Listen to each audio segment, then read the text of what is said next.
Rendez-vous au Gruau-Lorrain à Saint-Étienne avec Loïc Ballet, chroniqueur gastronomique sur France 2, pour une matinée dans la peau d'un boulanger. Rencontre avec Cédric Marcelier. La boulangerie pour lui, c'est plus qu'un gagne-pain, c'est une vraie passion.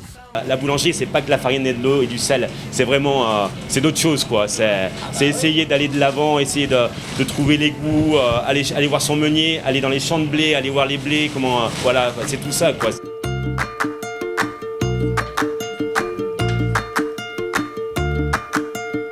Allez, au travail, on commence la matinée en utilisant cette machine de découpe.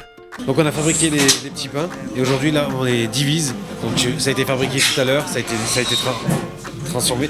Là on les divise pour pouvoir les mettre en forme, les mettre en boule, pour pouvoir faire des petites navettes pour nos traiteurs. Deuxième étape, rouler les petits pains pour en faire des boules. Et là, c'est toute une technique. Attention à ne pas trop travailler la pâte pour ne pas l'oxyder. En bref, faire vite, mais bien. C'est pas facile. Il y en a 800. Puis là, je suis là jusqu'à ce soir, à mon avis. Ceci dit, à ce rythme, je peux vous en faire dans le train si vous voulez, sur le retour aussi. Ouais. Et si on fait ça, c'est pas mieux, non? Non, c'est pas mieux. Non, on n'a pas le droit à ça, Non. d'accord, ok.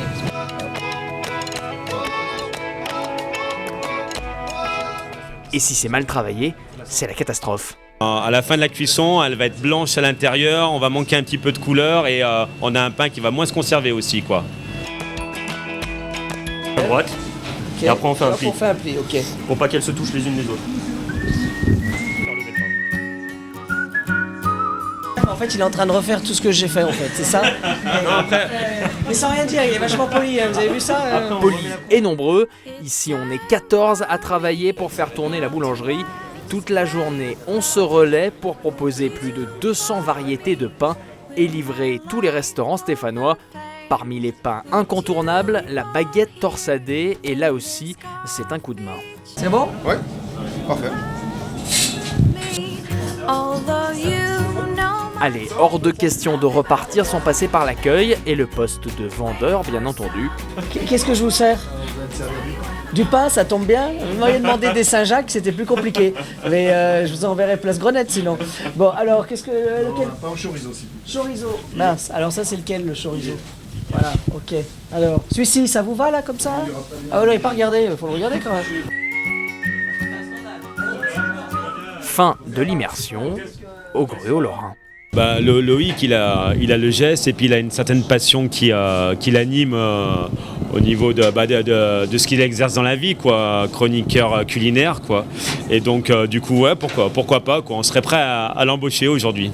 Puis Cédric, il travaille le pain, c'est un amoureux de son métier. Donc c'est ça qui est chouette en fait, parce que la boulangerie aujourd'hui, si elle vit et si elle a besoin de gens qui défendent le métier, parce que c'est des gestes, parce que c'est du temps, c'est de l'huile de coude. Et ce qui est génial, c'est qu'il n'y a pas un pain pareil. Donc ce qui est intéressant aussi, c'est qu'il faut expliquer aux gens que en fonction du climat, en fonction de l'ambiance, en fonction de plein de choses, le pain il varie et il évolue. Donc c'est quelque chose de vivant, enfin, c'est le propre de l'artisan en fait. Voilà.